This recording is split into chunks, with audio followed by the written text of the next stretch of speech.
Kamusta mga ate, kuya, beshi? Si Chari po ito mula sa The Sun, Moon, Stars, PH Tarot. Ipapaalam ko lang po na ito po ay isang general read o pangkahalatang pagbabasa at maaring hindi lahat ay magtugma sa inyong sitwasyon. I-check din nyo ang inyong Moon, Rising at Venus sign. Baka doon mas tumugma ang read para sa inyo. At kung ang mensahe ay tama sa inyo, paki-like lang po at mag-subscribe kung hindi pa ninyo ito ginagawa. Okay, mag-umpisa na po tayo. Hello po mga ate, kuya, beshis. Kamusta na po kayo? Dito ulit ako si Shari para gumawa ng another reading, and this is for the sign of Capricorn, Sun, Moon, Rising, and Venus. And of course, welcome po yung mga cross-watchers ni Capi at yung mga bago po nating mga viewers. Tingnan po natin ngayon kung ano yung mensahe na makukuha po natin para sa iyo, Capi.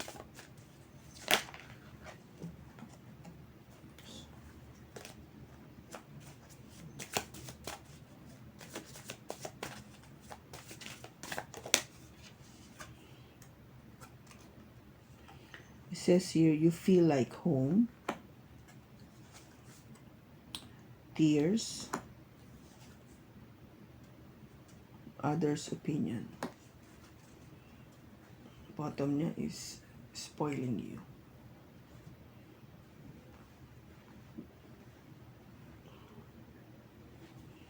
Okay, Capi. So, yung unang card natin dito ay, you feel like home.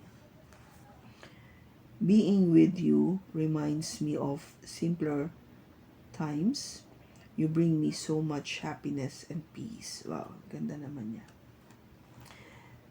Kasi, nung nakilala mo tong tao na to, Capi, pakiramdam mo sa kanya is talagang at home ka dito sa tao na to. Kasi, siguro simple lang yung tao na to, no? Hindi siya yung complicated ba? O, ano lang siya? Kung gaba, simple things in life makes this person happy and so grounded, no? Na you find it na mas maganda kasi if you are not that type of Capricorn na medyo sabihin natin na hindi yung sabihin natin na pinanganak ka na medyo nakaangat, no? Nakakaangat sa buhay. And yung mga simpleng bagay ba, hindi mo masyadong na-experience like any other person dito sa like any other person na medyo, alam mo na yung mabababa ang status sa buhay. Ikaw na-appreciate mo yan kasi yung person mo, ganun. Kung gaba may pagka-jologs, no? Yung tipong okay lang na ang merienda fish balls. Diba? Mga kikya, mga gano'n. Kumakain ng street food, yung mga tipong gano'n. Kung ikaw lumaki ka na maayos kasi yung family nyo, nasa subdivision kayo, na tipong everything is really prepared sa pagkain, no? Pagdating sa mga ganyan, hindi ka talagang, you're not allowed to go sa mga ganong type of places. Ikaw, parang excited ka na nakikita mo tong tao na to na sa kanya, okay lang siya, no? Okay lang siyang naandun, na nasa isang lugar na hindi naman kagandahan. Ang nakikita mo sa paligid talagang pagkain, sabi nga nila, pagkain ng mga dukha, no? Yung tipong doon ka lang iinom ka ng buko shake o meron kang nakitang pagkain na wala sa mall, in other words, wala sa mall. Kaya ikaw, parang nung na-meet mo tong tao na to, talagang masaya ka kasi na-experience mo yun with your person. Parang pinakita niya sa'yo yung other side of the world. Hindi lang yung mundo mo, kundi mundo rin niya. Which is, you felt it is home, no, for you. Kasi you feel comfortable. Hindi ka pala gano'n na akala mo pang social ka lang. Pwede ka rin palang, alam mo yon, makibagay sa isang ordinaryong tao o sa isang ordinaryong pamumuhay. Kaya masaya ka. You're happy with that. Now, meron naman tayong ibang Capricorn that is having some issues, no? Kasi susunod nating card is tears. When I think about you, I cry. Which is malungkot, no? Very sad. Maybe it has something to do with others' opinions. It says here, I feel bound by my culture and my family's beliefs on how I should live my life. I'm working towards breaking free from limiting myself based on their beliefs. Okay? So, kung gabap yung paniniwala mo, which is, yung paniwala na yun, ipinaalam lang sa'yo ng iyong mga magulang o ating mga nununo. Dala-dala mo kasi yan sa pagkakaroon ng isang relasyon. Now, kung culture ang pinag-uusapan natin dito, magkaiba kayo ng culture, obviously, ikaw yung Filipino o Filipina, and then yung partner mo, yung person mo is a foreigner. Now, syempre, pag ganun kasi, definitely, talaga magkaiba tayo ng culture. Iba ang Pinoy, iba ang yung lahi niya, di ba? And may kanya-kanya tayong paniniwala, lalo na pagdating sa religion. Pwedeng ikaw ay Katoliko, siya ay isang Muslim, di ba? Normally ganun Or siya ay isang Christian, ikaw ay sabihin natin Iglesia ni Cristo. Okay? Something like that. So, kahit na ano pang sabihin mo, may differences pa rin yun. Though we all believe that there's only one God, but we have our own ways to express yung belief na yun. Okay? And that somehow, nagkikreate siya ng differences. Okay? And dahil kasi nga, na-influence tayo nitong mga magulang natin, ang ating ninuno, ang ating reliyon, ang sa school, barkada, tropa, whatever. Now, yung opinion kasi nila, nagmamatter sa atin. Kasi nga, importante sila sa atin, sa buhay natin, no?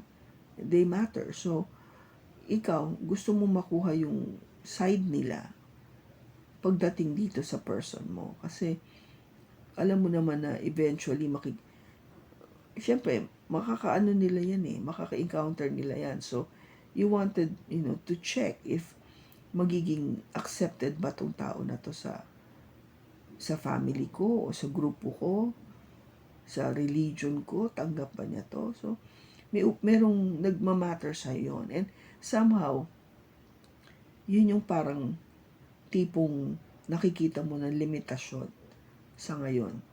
Kaya you wanted to change your mindset, yung pag-iisip mo pagdating dito, kasi yun yung makakatulong sa'yo para mas ma-open up pa yung paniniwala o yung pagiging, yung how you would accept, paano mo tatanggapin itong relationship na to.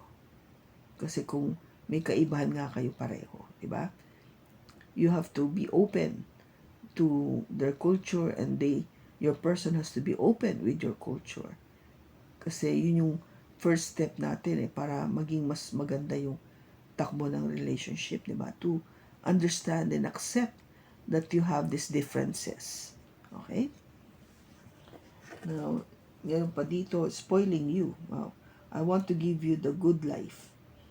I want to spoil you with gifts and trips. Everything you could even need or want. You deserve nothing less. Wow, sarap naman ito. Kung gaba tipong, kahit naman kung gaba yung tipong lahat bibigay niya sa'yo. No? Lahat bibigay niya sa'yo. Wow. Ngayon, tignan natin sa tarot kung anong makukuha nating message para sa'yo. Copy, we have jumping card, the world.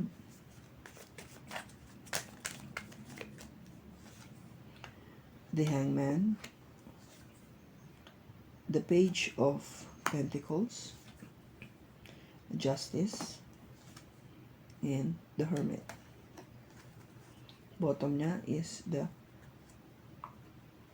Eight of Pentacles. Okay, copy. Eight of Pentacles natin ay ito yung working very, very hard, which is yun yung ikaw. Ikaw talaga to. Working very hard. Trabaho lang ang trabaho. Bakit? Kasi gusto mo dumami yung pera mo. At mapabuti yung iyong career. In other words, gumaling ka o maging mahusay sa iyong ginagawa. Now, with the Magician, hindi naman imposible yun eh. Kasi you're given that, kung ba yung skill, yung intelligence, yung compassion, yung communication skill, to do it, para maging magaling ka nga talaga, para ma-express mo. You were given all of those. Now, kahit na sabihin natin trabaho, you wanted love. Gusto mo pa rin ng pag-ibig. Gusto mo ng pag-ibig para, syempre, kasi yun ang sa ating damdamin eh, di ba? Yung parang, it gives us joy knowing that there is someone that loves us and you love someone as well. Maybe you're working towards, You're working towards having a new love, Sinusubukan mo magkaroon ng panibagong pag-ibig. Which is good, Kasi ang gusto mo sa bagong pag-ibig na to is something na may equal give and take. Maganda siya with equal give and take. And something that you can work on harmoniously. Pareho kayo, Gusto mo nag-work kayo, yung mag-work out yung relationship in a harmonious way. At maging successful. Successful itong relationship na to. And that's what you've been waiting for. Yun yung iniintay-intay mo. Copy? Okay? So, nag-iintay ka maging successful in harmonious, equal give and take na new love. Kaya you're working on it, You're working on it. Now, first card mo dito is the World. Maybe sa past, may natapos, Obviously, may natapos na isang cycle. But you're heading towards a new cycle now. Yung past mo kasi is maybe, you will clarify kung okay ba o hindi. But something changed, May nabago. So, merong kailangan kung magsimula muli. Ngayon, ang naging challenging kasi is parang yung pagsisimula na yun is walang masyadong ganap, walang movement, walang galaw. Tinitignan mo pa rin kung anong next. But you're willing to offer, with the Page of Pentacles. Start something small, but you're willing to be serious about it, yung pag-o-offer na to ng pag-ibig. And ang intention mo is of course towards heading marriage. Magkaroon ng isang magandang relationship o pangmatagalan na relasyon. At pinag-iisipan mo ito mabuti.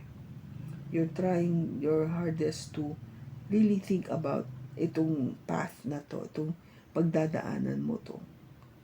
Kaya, ang gaba na andito ka sa pagkakataon ngayon na really thinking long and hard about what's gonna happen or what would be my next plan or move. Okay? Kasi nga, dahil may bago ka ng cycle na papasukan. Okay, so tingnan natin. Bakit andito yung world?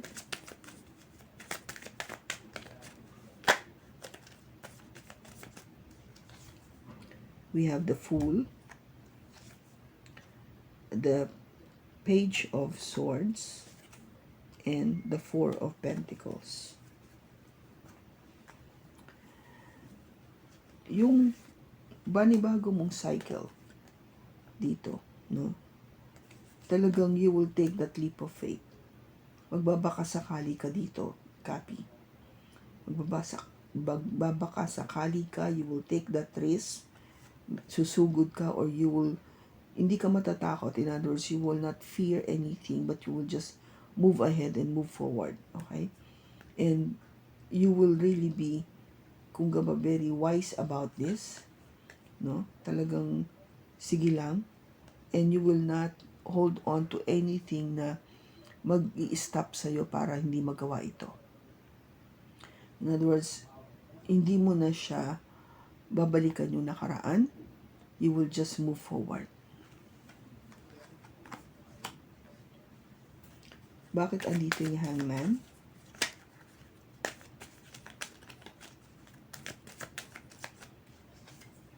We have the Ten of Pentacles, the Lovers, and the Queen of Pentacles. I think you are really looking into, no? Tinitignan mo yung perspective ba na paano nga ba magkaroon ng pamilya? Paano ba kaming dalawa? Magiging ganun ba kami ka-stable, ka-secure about our relationship? Kasi this is what you are considering. Ano yung magiging long-term future namin dalawa? Paano kami as a lover? Magiging ganun ba ka? I mean, yung consistency. You know? You wanted to make sure that everything is stable and secure. Yung gaba matatag. Bakit andito yung Page of Pentacles? We have the Wheel of Fortune, the Six of Cups, and the Page of Wands. Now, willing ka naman to offer, to make that offer. Mag-start muna tayo to let the person know that you are serious about this. Because you want your life to change. Gusto mong mabago yung takbo ng buhay mo. And you see this person to be somebody from your past. So somebody from your past will come na sabihin natin na gusto mong balikan. Somebody from your past na gusto mo talagang balikan. And that is your message. No? That's the message that you wanted to express to this person.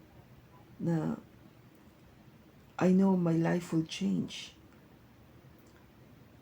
Dahil gusto kitang balikan, you know. You're somebody that I've been thinking about. Pinag-iisipan kita mabuti na lagi ka nasa isip ko. Maybe because with you, I feel at home with you. I feel at home with you. No? Yun ang pakiramdam ko sa'yo. Malapit ang aking puso at damdamin. Pakiwari ko ako'y nasa isang mainit, mapagmahal na tahanan. Okay? Now, ba't andito yung Justice?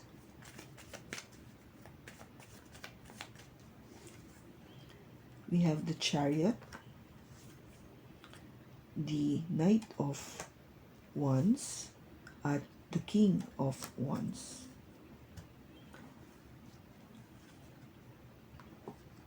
Now, gusto mo talaga na eventually, itong relationship na to would get into a partnership or marriage. And you wanted na talaga. I think you made that decision to move forward. Na i-move forward talaga tong relationship na to the next level. If in case nga maging kayo na, no? Yung talagang decided ka na, this is the one. Ito na yung person ko eh. And I feel so passionate with this person. You know? And I will do everything na to give that proper action with the King of Wands. Ipapakita ko talaga na ito yung aking intention sa'yo. No? Hindi lang ako puro salita. Gagawin ko. I will do it. Bakit andito yung Hermit? We have the Queen of Cups, the Three of Swords, and the Two of Cups.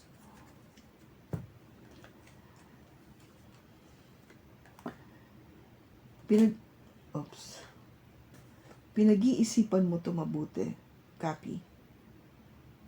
No? You want to make sure that you won't make any mistakes. Because you love the person. No? Mahal mo. And you don't want to get hurt. Ayaw mo masaktan. Because for you, this is your soulmate. For you, this is the one. Ito na siya. And you want to make sure. No? Kaya pinag-iisipan mo to. Siya na ba talaga? Siya na ba talaga para sa akin? You might be dealing with a water sign, Capricorn. It's Cancer, Pisces, or Scorpio. Or you might be dealing with a Virgo also, Capi. O meron kang Virgo sa iyong chart. O meron kang water sign sa iyong chart. So you just want to make sure, no? Kasi syempre, sino bang ayaw natin masaktan? Mahal mo eh. Mahal ka rin naman ng tao. Kaya you don't want this, no? Ayaw mo to. Yung heartache na yan. Kasi alam mo, kayong dalawa, that you are meant to be. That this is the person, that God gave you this person to be your partner in life. Okay? Kung nararamdaman mo sa gut feel mo na siya yun.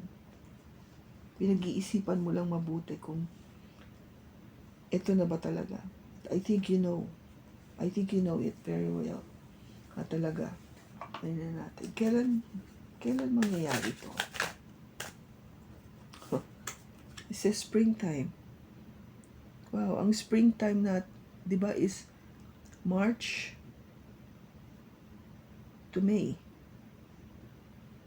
March to May.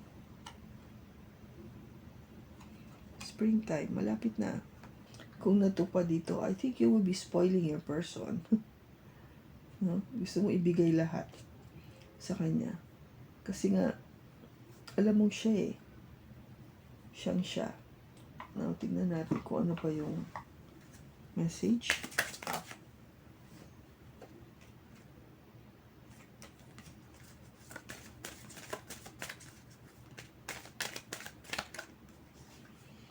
Says here, consider your foundation. Look at how committed you are to love. Okay? And the union of hearts. A love connection defies explanation. So that's the union. Wow. Look at that. Yung pagsasama ng dalawang tao. Ang ganda. I hope mo nakatulong ito sa'yo, Capricorn. Maraming salamat sa pagsama mo sa akin, sa pagbasa na to. Sa susunod po muli, ingat ka and God bless.